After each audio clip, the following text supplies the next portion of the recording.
उसने कहा कि जी मुझे रब से मिला दो आप, मैं रब से मिलने के लिए आया हूँ, उस सतगुरु से मिलने के लिए आया हूँ। उसने कहा रब का की पावना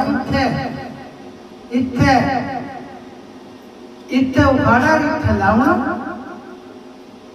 उसने कहा, जब ये वाणी उसने सुनी बुल्ले साहब ने कि भाई जैसे पौध जो है इधर से उखाड़ी और इधर लगा दिया जाते हैं, तो उसने जो है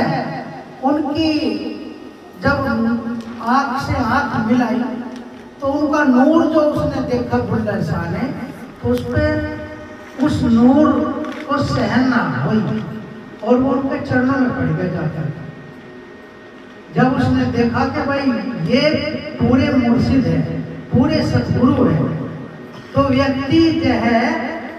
बहुत से लोग कर्म पे भी देखते हैं कि व्यक्ति क्या कर्म कर रहा है, लेकिन ये नहीं होता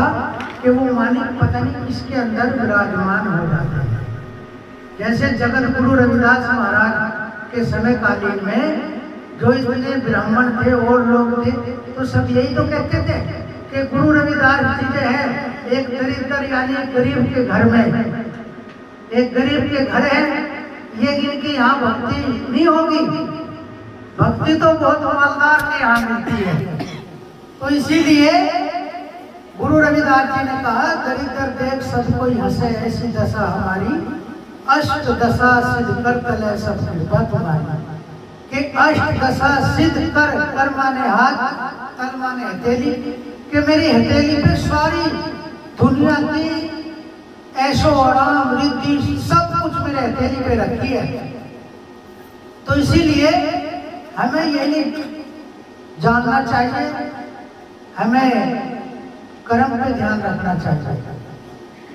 जिस व्यक्ति ने, जिस मनुष्य ने जिसका कर्म पहचान लिया वही आगे बढ़ता है, और कर्म ही गुरु महाराज ने महान बताया है। कर्म से ही व्यक्ति जो है, गुरु जी ने तो ये भी कहा है कि नीच नहीं कोई परखना, नीच नहीं कोई काम, और नीच उसी को कहत है जो करे नीच के काम। वो कर्म जो नीच का कर्म भी है,